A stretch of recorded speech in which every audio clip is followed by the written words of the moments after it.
सबसे पहले आप सभी को जय श्री राम।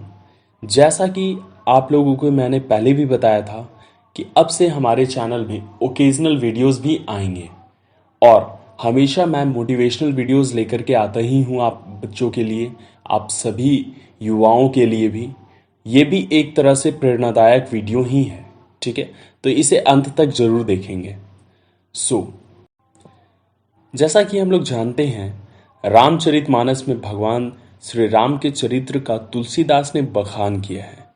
हिंदू शास्त्र के अनुसार भगवान श्री राम का जन्म 12 बजे दिन में हुआ था। तुलसीदास ने रामचरितमानस की रचना रामनवमी के दिन से ही शुरू की थी। ऐसी मान्यता है, रामनवमी के दिन भगवान श्री राम की पूजा अर्चना करने से जीवन के जितने भी विघ्न बाधाएं हैं वह हमेशा के लिए दूर हो जाती हैं और घर में शांति बनी रहती है। यदि आप भगवान श्री राम की आशीर्वाद जीवन में सदैव बनाए रखना चाहते हैं तो रामनवमी के दिन भगवान श्री राम की पूजा अर्चना जरूर करें। पूजा अर्चना किस तरह का, ये क्वेश्चन आता है सबसे पहले। तो पूजा अर्चना का मतलब ये नहीं कि जा कर के हम मंदिरों में जगहों जगहों में जाकर के हम पूजा कर लिए और घर में आकर के हम लोग फिर से वही काम कर रहे हैं जो काम पहले कर रहे होते। नहीं, इस बार की रामनवमी हम लोग सारे लोग धूमधाम से और बहुत ही अच्छे तरीके से मनाएंगे। वो तरीका क्या है? तो वो तरीका ये है कि इस रामनवमी हम लोग भी बुराई के ऊपर अच्छाई की जीत हासिल करेंगे। अब यहाँ पे बुराई कौन है? तो बुराई आप सभी को पता है बच्चों, ठीक है। बुराई आपके अंदर है, हमारे अंदर है। उस बुराई को हमसे बेहतर कोई नहीं जान सकता, ठीक है।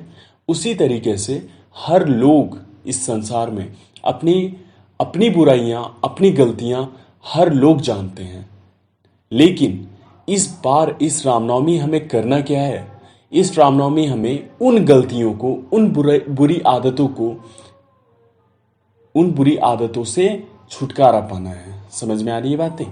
उन बुरी आदतों से छुटकारा पाना है। और साथ ही साथ जैसा कि ओकेजनली मैं आपको बहुत ही ज़्यादा कहानियाँ सुनाया करता हूँ, तो इस रामनवमी भी हम लोग इस ओकेजन की कहानियाँ भी सुनेंगे। तो चलिए आइए सुनते हैं। तो बच्चों, जैसा कि हम लोग जानते हैं, रामायण और रामचरितमानस हमारे पवित्र ग्रंथ हैं। तुलसीदास जी ने श्री राम को ईश्वर मानकर रामचरितमानस की रचना की है, किंतु आदि कवि वाल्मीकि ने अपने रामायण में श्री राम को मनुष्य ही माना है। तुलसीदास जी ने रामचरितमानस को राम के राज्याभिषेक के बाद समाप्त कर दिया है। वहीं आदि कवि श्री वाल्मीकि ने अपने रामायण में कथा को आगे श्री राम के महाप्रयाण तक वर्णित किया है। महाराजा दशरथ ने पुत्र प्राप्ति हेतु यज्ञ प्रारंभ करने की ठानी। महाराज की आज्ञा अनुसार श्यामकर्ण घोड़ा चतुरंगिनी सेना के साथ छुड़वा दिया गया। महाराज दशरथ ने समस्त मानसवी, तपस्वी, विद्वान, ऋषि मुनियों तथा वेद विज्ञ प्रकांड पंडितों को यज्ञ संपन्न कराने के लिए बुलावा भेज दिया।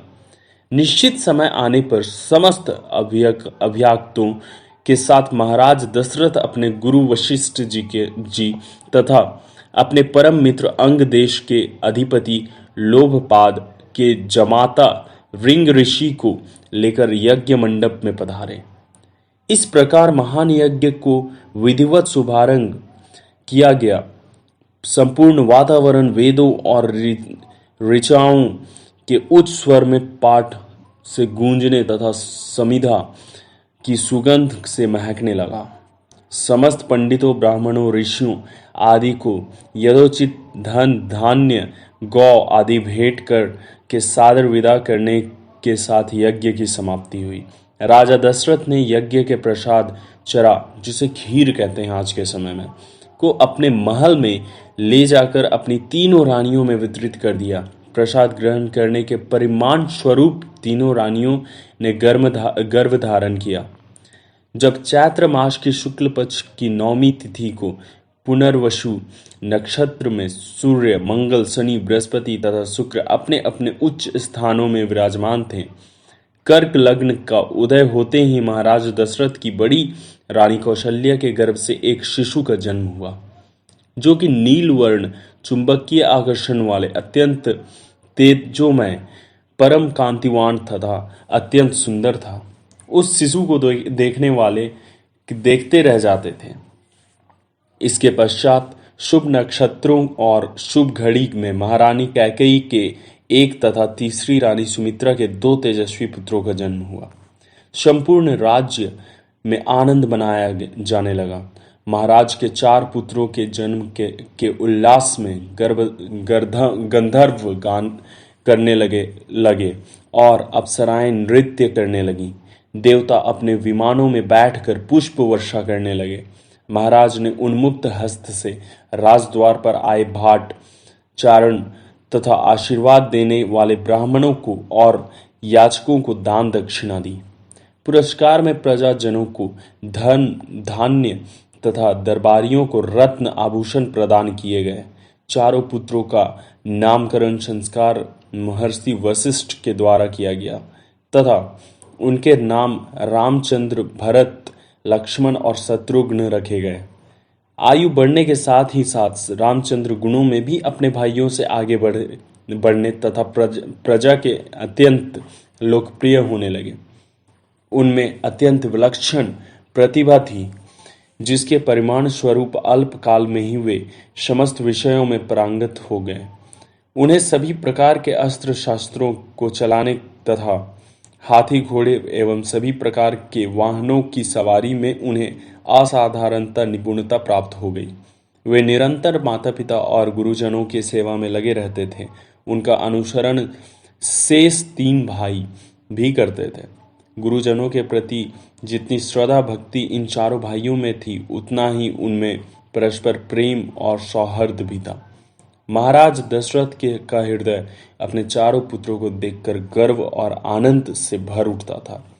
तो यह कहानी और यह रामनवमी ये पूरी तरह से श्री राम जी के जन्म अवस्था पर आधारित है बच्चों, कि किस तरह से श्री राम का जन्म हुआ और कैसे वे पले बढ़े और आखिरकार हर एक देवता का इस संसार में जन्म सिर्फ इसलिए हुआ था ताकि वो नरसंहार कर सके और लोगों को एक मैसेज दे सके, एक संदेश दे सके, एक ऐसा संदेश जिससे लोग समझ सके कि आने वाले समयों में भी इस तरीके का हो सकता है, ऐसे भी हो सकते हैं जिनसे हमें बच करके रहना है। ठीक है।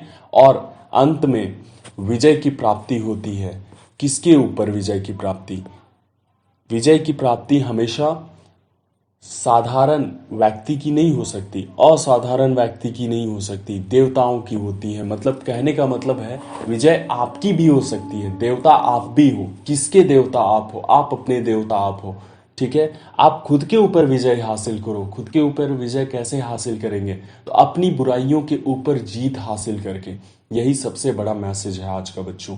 तो इस रामनवमी धूमधाम से घर में रह करके सारे परिवार के साथ मनाएं, क्योंकि जैसा सिचुएशन है आजकल बाहर में, उस सिचुएशन को देखते हुए तो अब यही लगता है कि सचमुच हमारे कर्मों का फल हमें मिल रहा है। जो मनुष्य, हम सारे मनुष्य जाति जिस तरह का कर्म हमने किया है, हमारे पूर्वजों ने किया है, जिस तरह से इस प्रकृति के साथ खेला है, प्रकृति आज खुद ही प्रकृति का स्वरूप दिखा रहा है और खेल रहा है। तो इस रामनवमी आप एक प्रण लो कि अपने आप को इस तरीके से पहले से बेहतर बनाएंगे। ठीक है। ताकि इस प्रकृति को एक प्रकृति वरदान दे सके भविष्य में। फिर से नमस्कार। जय श्री राम।